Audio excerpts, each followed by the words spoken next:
اپنا تن من دھن لگایا تو اللہ نے ان کو سارے عالم میں چمکا دیا، روشن کر دیا، منور کر دیا۔ ابھی ہم نے سنا محمد الرسول اللہ، اللہ نے قرآن میں کہہ دیا کہ محمد اللہ کے رسول ہیں۔ لوگ کہہ رہے تھے کہ محمد رسول اللہ مت لکھو، محمد بن عبداللہ لکھو، تو آپ نے فرمایا ٹھیک ہے چلو جو تم کہہ رہے ہیں میں ایسا کرتا ہوں۔ لیکن اللہ نے قرآن نازل کر کے کہہ دیا یہ دنیا والے آپ کا نام اس پرچے سے مٹا سکتے ہیں، لیکن میں اللہ ہوں، خدا ہوں، آپ کا نام اپنی لاشک لارب کتاب قرآن مقدس میں ایسا روشن منور کروں گا۔ محمد الرسول اللہ اللہ نے کہہ دیا، اور قیامت تک اب کوئی اس کو اللہ کے نام کے ساتھ، اللہ کے نام سے جدا نہیں کر سکتا۔ اللہ نے اپنے نام کے ساتھ ان کو جوڑ دیا اور فرمایا وَلَسَوْفَ يُعْطِيكَ رَبُّكَ فَتَرْضَىٰ،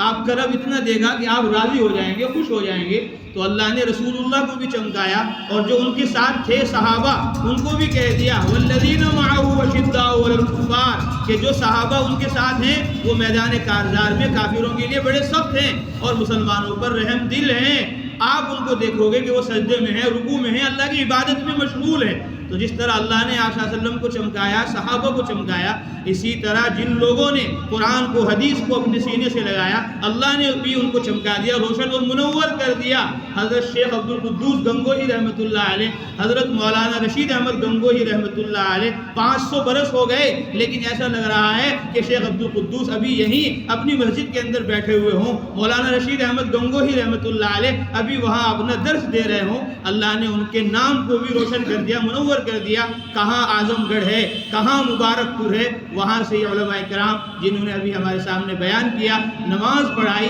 یہ حضرات یہاں کیوں آئے؟ اس لیے نہیں آئے کہ یہاں سونا ہے، چاندی ہے، ہیرے جواہرات ہیں، ملک و مال کے خزانے یہاں لٹ رہے ہیں، نہیں، یہاں سے علم، قرآن، حدیث، سنت اور شریعت اللہ کے نیک بندوں نے عالم میں پہنچایا ہے، جن کی چمک اور روشنی ساری دنیا کو منور کر رہی ہے، اور پوری دنیا سے لوگ یہاں آ رہے ہیں کہ ہم حضرت گنگوہی کے مزار پر جائیں۔ حضرت گنگوہی نے جو علم کی خدمت کی ہے اس کا یہ اللہ تعالیٰ نے نتیجہ دنیا ہی میں دکھلا دیا، تو ان کی محبت دلوں کے اندر ڈال دی۔ اس لیے ہمیں اور تمہیں بھی اپنا تعلق اللہ سے، رسول اللہ سے، قرآن اور حدیث سے مضبوط قائم کرنا چاہیے۔ صرف جمعے میں آنا یہ اسلام نہیں ہے، صرف شب برات اور شب قدر میں آنا یہ دین نہیں ہے۔ دین یہ ہے کہ ہم فجر میں بھی آئیں، ظہر میں بھی آئیں، عصر میں بھی آئیں، مغرب میں بھی آئیں، عشاء میں بھی آئیں، اور آئیں نہیں، سارے مسلمانوں کو، ایمان والوں کو لے کر آئیں۔ یہ ہماری ذمہ داری ہے، دین پر بھی چلنا ہے اور دین کو عالم میں پھیلانا اور پہنچانا بھی ہے۔ اس لیے سب نیتیں کریں، ارادے کریں کہ جس طرح ہمارے بزرگان دین اولیاء اللہ نے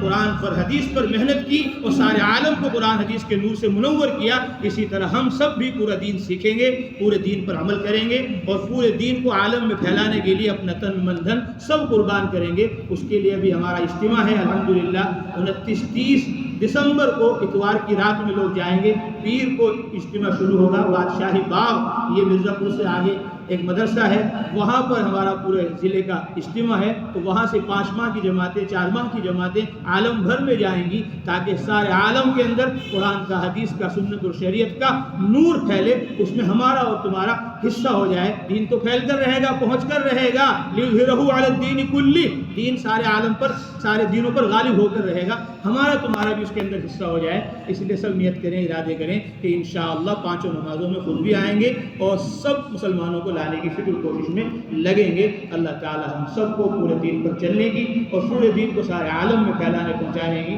توفیق نصیب فرمائے۔ اب ہمارے سے درخواست کرتے ہیں کہ حضرت ہمارے لیے، پوری امت کے لیے دعا فرمائیں۔